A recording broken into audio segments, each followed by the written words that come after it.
Welcome to రాజనీతి. ఆంధ్రప్రదేశ్లో కూటమి ప్రభుత్వం అధికారంలోకి వచ్చిన తర్వాత వైసీపీ అధినేత జగన్మోహన్ రెడ్డి తర్వాత బాగా హడావుడి చేస్తున్న నాయకుడు పేర్ని నాని. బియ్యం కేసుకు ముందు ఆయన ప్రభుత్వం మీద తీవ్రమైన విమర్శలు గుప్పించేవాడు. చాలామంది ఈ ఘోర పరాజయానికి హతాశులైపోయి సైలెంట్ అయిపోయారు నాయకులు. కానీ పేర్ని నాని సైలెంట్ అవ్వలేదు. ప్రభుత్వం మీద అవకాశం దొరికినప్పుడల్లా విమర్శలు గుప్పిస్తూ ఉన్నారు, తీవ్రమైన విమర్శలు. అయితే బియ్యం కేసులు ఇరుక్కున్న తర్వాత ఒకసారిగా సైలెంట్ అయిపోయారు. కొంతకాలం పాటు అజ్ఞాతంలో ఉన్నాడు ఆయన భార్య. ఈ కేసులో ఆయన భార్య కూడా ఉన్నారు. సో ఇద్దరు అజ్ఞాతంలో ఉన్నారు. ఆ తర్వాత కొంతకాలానికి బయటకు వచ్చాడు. బయటకు వచ్చి తనను తన భార్యను అరెస్ట్ చేయడానికి చాలా ప్రయత్నాలు చేశారు. అయితే తన భార్యను అరెస్ట్ చేయడానికి చంద్రబాబు నాయుడు ఒప్పుకోలేదని నాకు తెలిసింది. చంద్రబాబు నాయుడు గారు ఆడవాళ్ళ జోలికి వచ్చేంత సంస్కారం లేని వ్యక్తి కాదు, ఆయన మెంటాలిటీ అది కాదు అని ప్రెస్ మీట్లు పెట్టాడు. మరి మొత్తానికి ఆ చంద్రబాబు నాయుడు గారు ఆడవాళ్ళ జోలికి వెళ్ళొద్దన్నారో లేకపోతే ఏంటో తెలియదు, కానీ ఆవిడని అరెస్ట్ చేయలేదు. అలాగే నానిని కూడా అరెస్ట్ చేయాలి పోలీసులు. ఇద్దరు ముందస్తు బెయిల్ తెచ్చుకున్నారు. నాని అరెస్ట్ కాకపోవడం వెనక తెలుగుదేశం పార్టీ నాయకుడు మాజీ ఎంపీ కొనకళ్ళ నారాయణ గారి హస్తం ఉంది అనే ప్రచారం తెలుగుదేశం వర్గాల్లో ఉంది. బందర్ రాజకీయాల్లో ఉండే పరిస్థితులను బట్టి ఈ అంచనాకు వచ్చారు. ముందస్తు బెయిల్ వచ్చాక నాని మళ్ళీ రెచ్చిపోతున్నాడు. బెయిల్ వచ్చిన వెంటనే సంస్కారం కలిగిన చంద్రబాబు అని పొగిడిన నోటితోనే నా రోమం కూడా పీకలేడని మాట్లాడాడు. మంత్రి కొల్లు రవీంద్ర మీద అరే ఒరే అంటూ అనుచిత భాష ప్రయోగించాడు.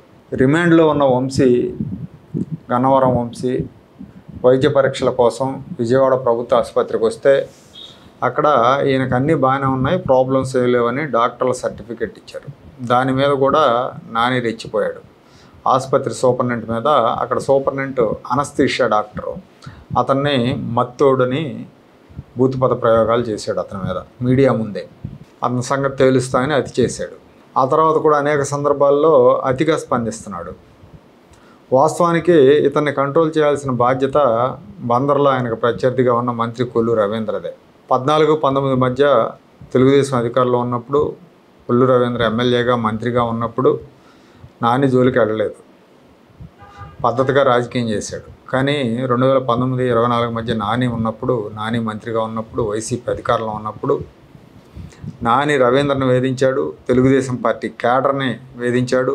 సాత్వికుడైన రవీంద్ర మీద అసలు ఏమాత్రం సంబంధం లేనప్పటికి కూడా హత్య కేసు నమోదు చేయించాడు.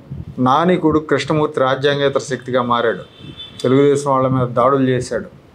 తర్వాత అధికారిక సమావేశాల్లో ఎలాంటి హోదా లేకపోయినా కానీ అధికారిక సమావేశాల్లో పార్టిసిపేట్ చేసి అధికారులకు ఆదేశాలు జారీ చేయటం వంటి ఘటనలు కూడా జరిగినాయి. దీని మీద మీడియాలో వార్తలు వచ్చినాయి. అయినా కానీ వైఖరి పద్ధతి మార్చుకోలేదు ఇద్దరు తండ్రి కొడుకులు. సొంత పార్టీ ఎంపీ బాలశౌరిని కూడా ఇబ్బంది పెట్టారు వీళ్ళు.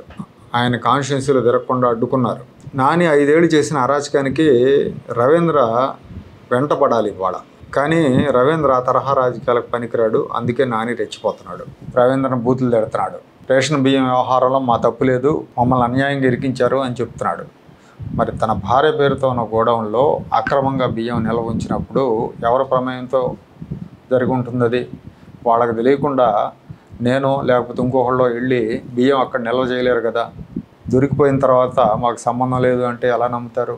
ఫోర్జరీ సంతకాలతో నకిలీ పట్టాలు తయారు చేసి పంపిణీ చేశారనే కేసు ఒకటి ఇప్పుడు విచారణ జరుగుతూ ఉంది. 2023లో బదిలైన తహసీల్దార్ సునీల్ అనే వ్యక్తి పేరుతో 2024లో పట్టాలు పంపిణీ చేశారు. దీని మీద విచారణ జరిగే అవకాశం ఉంది. అందుకే ఇప్పుడు మళ్ళీ హడావుడి చేస్తూ ఉన్నాడు. కార్యకర్తల సమావేశాలు పెట్టి ఆ సమావేశాల్లో ప్రత్యర్థులను దూషిస్తున్నాడు.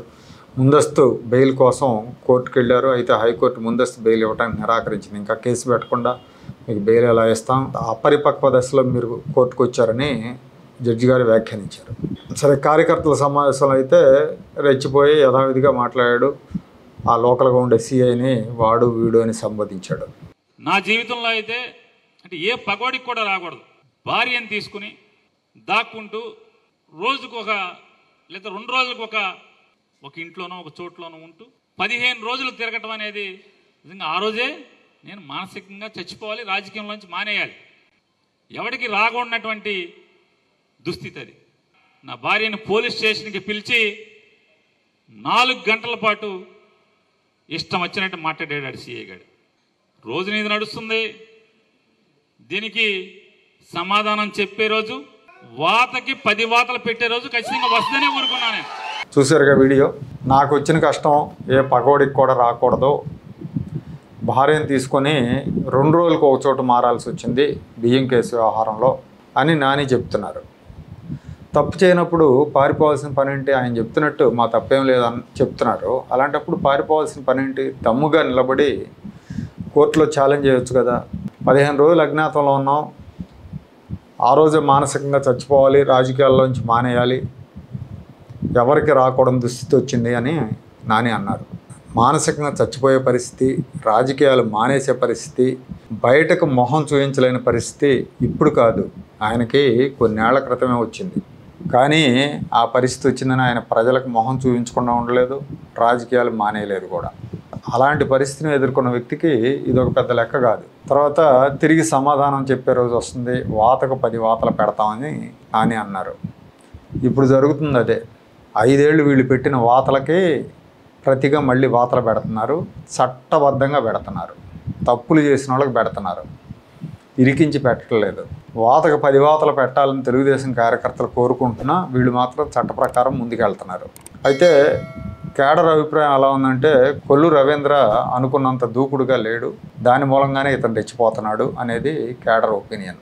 కాబట్టి రవీంద్ర మరీ పద్ధతిగా పోతే నాని ఇలాగే బెదిరిస్తుంటాడు, భవిష్యత్తులో ఇబ్బందులు తప్పవు.